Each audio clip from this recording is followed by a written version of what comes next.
Halo, apa kabar anak-anak? Om Swastiastu, salam sejahtera untuk kita semua. Selamat berjumpa kembali anak-anak. Semoga di pertemuan pembelajaran kali ini anak-anak semua dalam keadaan sehat ya. Begitu juga dengan sekalian.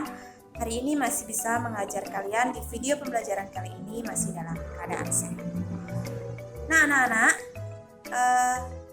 materi kita kali ini kita akan membahas tentang penyakit menular dan tidak menular. Nah, di modul kalian silakan dibuka halaman 23 ya. Di sana akan ada penjelasan tentang materi hari ini. Nah, sebelum kita membahas materi kali ini, jadi tujuan pembelajaran hari ini adalah yang pertama, jadi siswa dapat mengetahui apa saja penyakit menular dan tidak menular. Yang kedua, siswa dapat menjelaskan apa itu penyakit menular dan penyakit tidak menular. Dan yang terakhir, siswa dapat mendemonstrasikan bagaimana cara menjaga diri agar tidak terinfeksi penyakit menular ataupun penyakit tidak menular. Nah, itu saja tujuan pembelajaran kali ini. Sebelum kita membahas materi ini, mari kita berdoa dulu. Berdoa menurut keyakinan dan kepercayaan masing-masing. Berdoa mulai. Berdoa selesai. Nah, penjelasan materi kali ini, silakan anak-anak lihat ya. Nah, pengertian penyakit menular dan tidak menular. Nah, tadi sudah di depan ada tujuan pembelajarannya ya. Kemudian anak-anak mengerti maksud dari tujuan pembelajaran itu. Nah, yang pertama pengertiannya penyakit menular adalah penyakit yang dapat ditularkan melalui berbagai media. Penularan penyakit bisa melalui persentuhan, udara, makanan, dan binatang. Itu pengertian untuk penyakit menular. Nah, sedangkan yang B itu penyakit yang tidak menular. Penyakit yang tidak dapat ditularkan ke orang lain. Nah, pada penyakit tidak menular biasanya itu terjadi dan dipengaruhi oleh faktor keturunan dan gaya hidup sehat. Nah, itu pengertian dari materi kali ini. Semoga anak-anak paham. Dari ini pun ada jenis-jenis penyakit menular dan tidak menular. Sebelum ke jenis-jenisnya, di dalam undang-undang ya, di dalam undang-undang ada namanya peraturan dari Menteri Kesehatan. Di sini dijelaskan menurut peraturan Menteri Kesehatan nomor 82 tahun 2014 tentang penanggulangan menular penyakit menular, maksudnya pasal 1 ayat 1 dijelaskan penyakit menular adalah penyakit menular kepada manusia yang disebabkan agen biologi seperti adanya virus, bakteri, jamur, dan parasit. Berdasarkan peraturan Menteri Kesehatan nomor 82 tahun 2014 tentang penanggulangan penyakit menular pasal 4, disebabkan oleh penularan penyakit langsung serta penyakit menular vektor dan binatang pembawa penyakit. Penyakit menular vektor adalah penyakit yang ditularkan oleh serangga, misalnya nyamuk. Ya, mudah-mudahan anak-anak paham ya dan pernah mendengar. Jadi penularan penyakit menular vektor itu dari serangga atau binatang ya. Nyamuk terdapat binatang pembawa penyakit, artinya nyamuk binatang yang tidak menyebabkan penyakit tetapi mampu menyebarkan penyakit. Nah, binatang yang membawa penyakit contohnya ada burung, anjing, dan tikus. Itu adalah binatang-binatang yang bisa membawa penyakit. Nah, di sini dijelaskan yang dimaksud tadi di dalam pasal 1 ayat 1 ya, tentang jamur, virus, bakteri, parasit. Nah, sini jamur itu merupakan penyakit yang disebabkan oleh jamur. Penyakit dapat dialami siapa saja. Ini biasanya penyakit ini tuh penyakit kulit yang banyak ya, penyakit kulit ataupun terinfeksi disebabkan oleh jamur. Terus virus mikroorganisme yang terinfeksi adalah sel. Nah, sekarang ini kita masih dalam namanya masa pandemi ya. Jadi kita masih dalam masa terjangkit virus ya, yang tentunya anak semua tahu namanya virus corona atau COVID-19. Adalah mikroorganisme yang menginfeksi sel kita ya.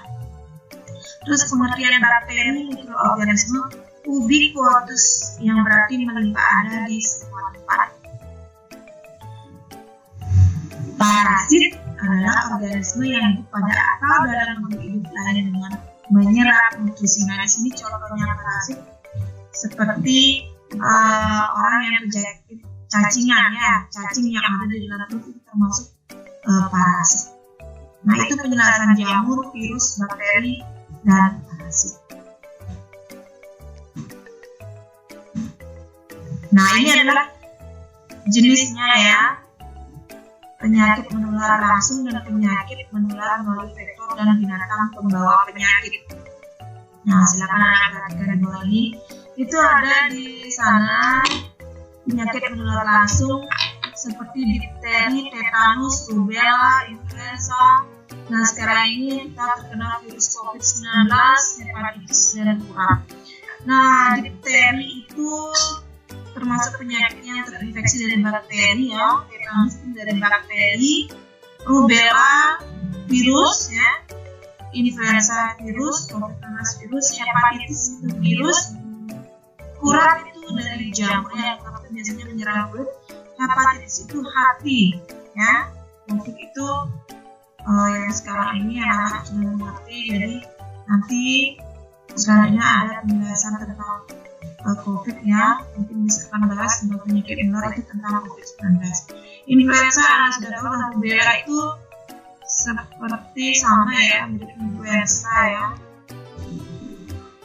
Tidak salah, jadi anak bisa melihat, anak bisa membuka buku lagi apa itu rubella.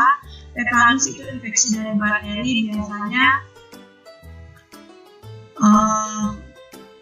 tetanus itu disebabkan dari luka ya, luka yang terinfeksi bakteri. Nah, itu sedikit tidaknya disebutkan penjelasan penyakit menular. Untuk penyakit menular melalui vektor dan binatang pembawa penyakit. Nah, ini yang tadi penyakit menular vektor binatang ya.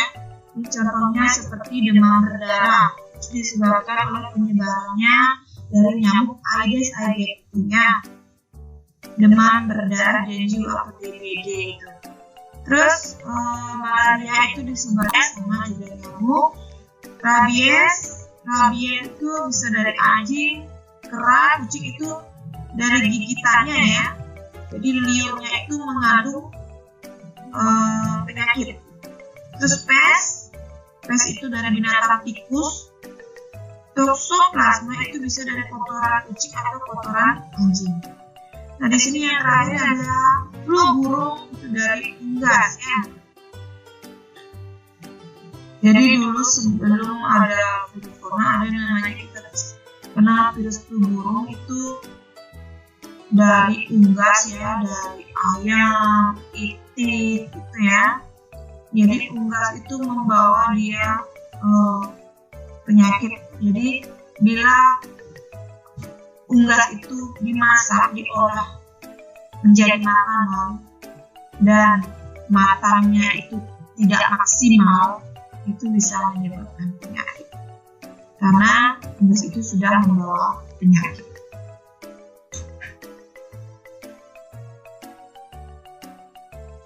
Nah, di sini pembahasan tentang penyakit menular secara langsung.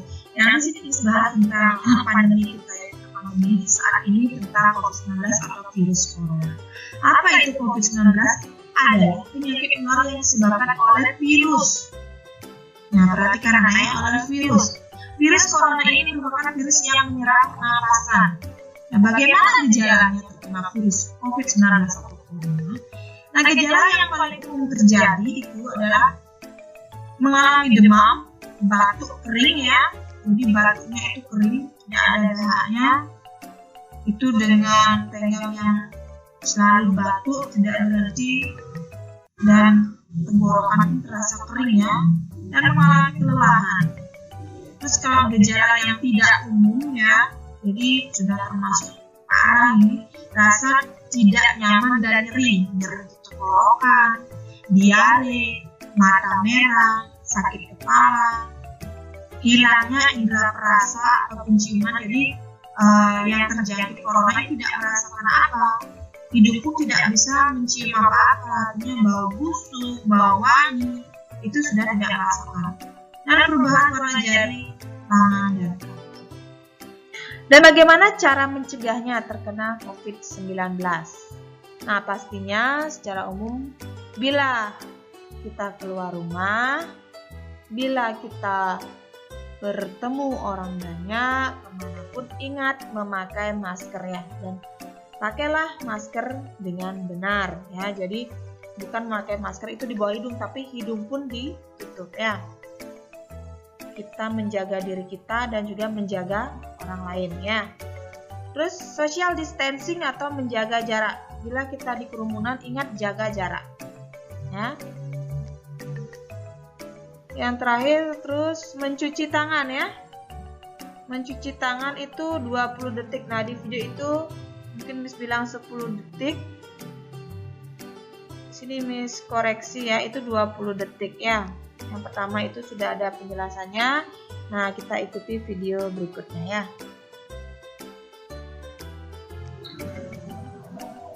Nah, di sini dijelaskan lagi tentang penyakit menular melalui vektor dan binatang pembawa penyakit.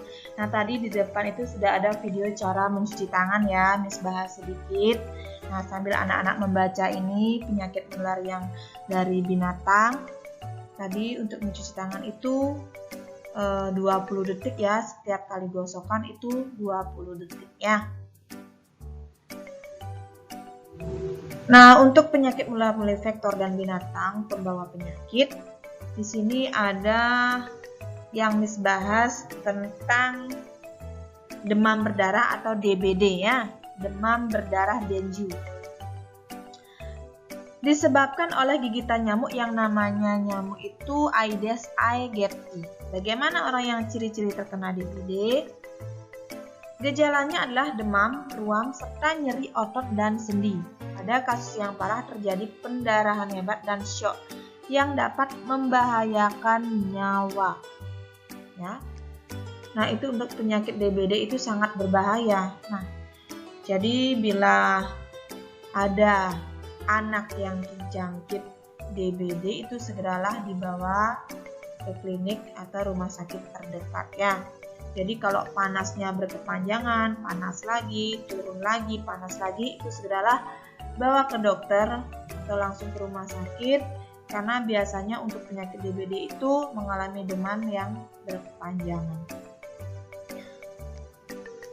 Nah, Kementerian Kesehatan mengimbau pencegahan demam berdarah bisa dilakukan dengan pemberantasan sarang nyamuk atau yang disingkat PSN dengan 3M+. Berikut di antaranya. Nah, ini adalah cara pencegahannya. Yang pertama, yang jelas menguras dan menyikat tempat penampungan air secara rutin, karena nyamuk itu ya, dia suka berkembang biak di tempat yang lembab, berair tuh, jentik-jentik nyamuk hidup di sana ya. Nah, menutup rapat semua tempat penyimpanan air, memanfaatkan limbah barang bekas yang bernilai ekonomis atau daur ulang ya. Jadi ada kaleng atau botol, ban-ban bekas itu yang digenangi oleh air itu agar dimanfaatkan ya. Jadi supaya tidak dia tergenang air hujan, itu bisa nyamuk-nyamuk itu dia berkembang biak di dalam air-air tersebut. Nah, itu tentang penyakit menular dan melalui vektor dari binatang. Nah, ini untuk penyakit tidak menular, karena materi kita adalah penyakit menular dan tidak menular. Yang tadi penyakit menular secara langsung dan dari vektor binatang. Ini penyakit tidak menular tentunya jadi tidak dapat ditularkan ke orang lain ya. Biasanya dari faktor keturunan itu atau pola hidup atau gaya hidup ya. Nah, di sini ada contohnya yang namanya penyakit hipertensi adalah tekanan darah tinggi. Jadi hipertensi itu adalah orang yang terjangkit tekanan darahnya itu selalu tinggi, itu namanya hipertensi. Terus stroke adalah kondisi terganggunya suplai darah ke otak. Biasanya orang stroke itu sih dibedakan jadi dua, ada stroke ringan ya. Kalau stroke ringan itu biasanya tidak sampai mengalami kelumpuhan ya, dia bisa pulih dengan terapi. Terus yang stroke-nya parah itu bisa saja sampai mengalami kelumpuhan. Itu dasarnya stroke itu biasanya dari hipertensi atau tekanan darah yang sangat tinggi. Terus ada gagal jantung, adalah merupakan kondisi katup jantung yang tidak dapat memompa darah ke seluruh tubuh dengan benar. Itu namanya gagal jantung. Jadi jantung itu kan tugasnya memompa darah ya ke seluruh tubuh. Jadi ini namanya gagal jantung, itu ada katup jantung itu tidak berfungsi. Terus diabetes. Nah, ini penyakit diabetes. Ya, penyakit diabetes itu sekarang ini tidak hanya faktor keturunan, bisa saja juga melalui gaya hidupnya. Nah, biasanya orang tuanya yang kena diabetes, anaknya pasti kena diabetes. Tidak juga, ya. Tidak juga, karena diabetes sekarang ini diabetes juga bisa menyerang anak atau bayi ya. Karena bisa jadi pada waktu hamil si ibu itu mengkonsumsi ya atau makanannya ya mungkin berlebih, apa itu bisa saja bayi aja bisa kena diabetes. Diabetes adalah penyakit gangguan metabolik yang menahun atau kronis di mana akibat pankreas tidak cukup produksi hormon insulin atau tidak dapat menggunakan insulin yang diproduksi secara efektif. Jadi ada namanya insulin ya. Insulin dalam darah itu tidak berfungsi dia, makanya harus dibantu ya. Kalau orang yang sudah punya diabetes akut ya, diabetes atau yang namanya kencing manis itu harus dibantu dengan suntikan ya, itu namanya suntikan insulin ya, agar membantu hormon yang ada di dalamnya. Nah, terus yang terakhir kanker. Kanker adalah penyakit dari faktor keturunan, jadi penyebab utama adalah dan gaya hidup ya, adalah gaya hidup. Dan gaya hidup itu maksudnya yang tadi Miss bilang, gaya hidup seperti pola hidup, jadi makan yang selalu makan junk food atau makan yang siap saji, tidak suka olahraga, tidur pun tidak teratur ya, pokoknya pola hidup yang tidak sehat. Karena sekarang ini penyakit kanker itu tidak tanggung-tanggung menyerang siapa saja ya, bayi, anak-anak, dewasa, orang tua ya. Karena kanker itu di Indonesia merupakan penyakit yang sangat mematikan. Nah, itu anak-anak penjelasan dari penyakit tidak menular. Nah, di sini Miss contohkan satu tentang penderita diabetes. Ini terserang pada kakinya ya. Nah, inilah orang yang terkena diabetes. Diabetes itu ada diabetes atau kencing manis yang basah atau kencing manis yang kering. Nah, orang yang terkena diabetes itu tidak boleh luka ya. Tidak boleh luka. Kalau luka yang diabetes basah itu biasanya lukanya itu tidak sembuh-sembuh ya. Jadi sembuhnya itu lama. Apabila dia tidak menjaga dirinya, tidak mengatur dirinya, tidak berobat, bisa jadi dia bagian tubuh yang kena itu luka, digrogoti ya. Karena banyak yang terjadi orang yang kena diabetes itu diamputasi ya. Jadi ini contohnya, semoga kalian bisa memahami ya, mengerti. Apabila kurang jelas, anak-anak bisa dibantu dibaca dalam buku atau mencari bahan yang lain ya. Atau kalian bisa membuka internet, apa sih diabetes, seperti apa sih luka-luka orang diabetes, dan apa sih penyebabnya ya. Kalian bisa aktif lagi mencari di internet ya. Nah, penyakit diabetes merupakan faktor utama adalah keturunan ya. Memang sih faktor utama keturunan, dan sekarang banyak juga disebabkan oleh faktor gaya hidup ya, yang tadi Miss jelaskan. Tidak hanya keturunan tapi gaya hidup juga ya, jadi pola hidup yang tidak sehat. Penyakit diabetes bisa dicegah dengan pola hidup sehat. Nah ya, jadi ingat pola hidup sehat. Makan teratur, tidak suka bergadang ya, maksudnya tidur larut malam, makan makanan yang bergizi tadi ya, berolahraga, itu pola hidup sehatnya. Jadi kalau tidak bisa berolahraga, paling tidak kalian seminggu bisa olahraga 3 kali atau 2 kali seminggu. Bila terkena penyakit diabetes, penderita tidak boleh terluka karena dapat menyebabkan kesembuhan yang lama, yang tadi sudah Miss jelaskan. Karena penderita diabetes, insulin dalam darahnya tidak berfungsi. Makanya kalau sudah diabetes, terserang diabetes, terkena diabetes, harus dibantu dengan suntik insulin untuk membantu memfungsikan insulin dalam darah ya. Nah, apa perbedaan penyakit menular dan tidak menular? Nah, kalian sudah lihat ya.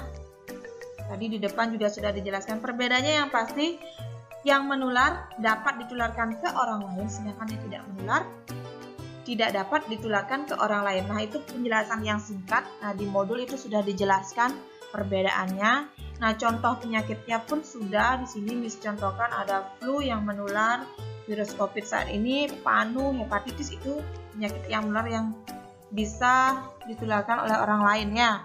Kalau flu biasanya kita bersin itu, kalau kita tidak pakai masker, flu ya, sama seperti virus corona itu kita bersin, menutup mulut tanpa masker, terus tangan ini tanpa dicuci, kalian memegang benda itu dipegang oleh orang lain, itu adalah ditularkan ke orang lainnya. Kalau panu itu dari kulitnya, panu biasanya kulit bisa disebarkan ke orang lain, ditularkan ke orang lain. Biasanya dia memakai pakaian ya, dia yang terjangkit panu itu pakai pakaian, dipakai lagi orang lain, itu bisa terserang panu. Terus hepatitis ini hati ya, hati itu dari disebarkan oleh bisa alat-alat makan ya, jadi alat-alat makan yang tidak dicuci. Contohnya Miss Rina kena hepatitis, terus ada salah satu anak yang pinjam Miss Rina, itu sudah menyebarkan ke orang lain, atau anak Miss Rina yang tidak Miss Rina cuci karena Miss Rina sudah terserang hepatitis ya, itu ditularkan ke orang lain ya, itu penyakit menularnya. Nah, kalau penyakit tidak menular ya patah tulang jelas tidak menularnya. Terus busung lapar, kanker, hipertensi, diabetes itu tidak dapat ditularkan ke orang lain ya. Nah, itu saja anak-anak materi kita kali ini. Semoga bermanfaat untuk kalian. Miss ucapkan yang sudah mengikuti, yang sudah melihat dan sudah menonton video pembelajaran hari ini, Miss ucapkan banyak terima kasih. Ingat, selalu jaga kesehatan, pola hidup sehat ya. Jangan selalu main game ya, ingat belajar. Baik, sebelum menutup pembelajaran hari ini, mari kita tutup dengan doa dulu ya. Anak-anak, silakan berdoa untuk pekerjaan masing-masing. Berdoa mulai. Nah, berdoa sudah selesai anak-anak ya. Jadi penjelasan materi kali ini Miss sudahi. Sampai bertemu minggu depan. Tapi di video akhir ini silakan anak-anak melihat video bagaimana cara mencuci tangan yang benar. Terima kasih sudah menonton. Sampai jumpa. Baik anak-anak, di materi kita kali ini yaitu tentang membahas penyakit menular dan tidak menular. Kita sekarang masih terkena dalam masa pandemi, yaitu terkena virus COVID-19 ya, atau virus corona. Nah, Miss Rina akan membahas di materi ini tentang penyakit menular, yaitu tentang virus COVID. Nah, bagaimana cara kita untuk menjaga agar tidak terkena virus? Nah, yang pertama pastinya kita harus memakai masker ya. Jadi memakai masker yang benar, harus menutup hidung kalian dan mulut kalian. Nah, Nah, yang kedua tentang social distancing. Itu social distancing adalah menjaga jarak, ya, menjaga jarak kalian.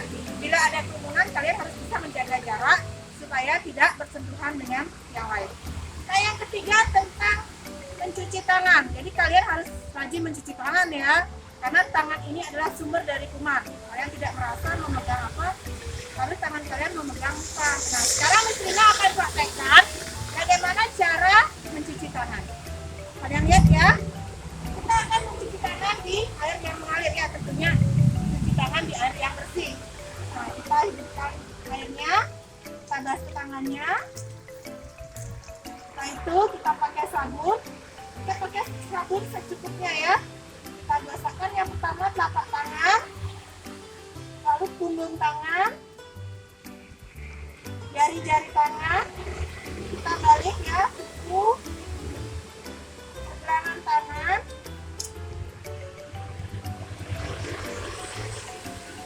Tangan ini dibasuh minimal 10 detik. Setelah itu kita basuh dengan air lagi.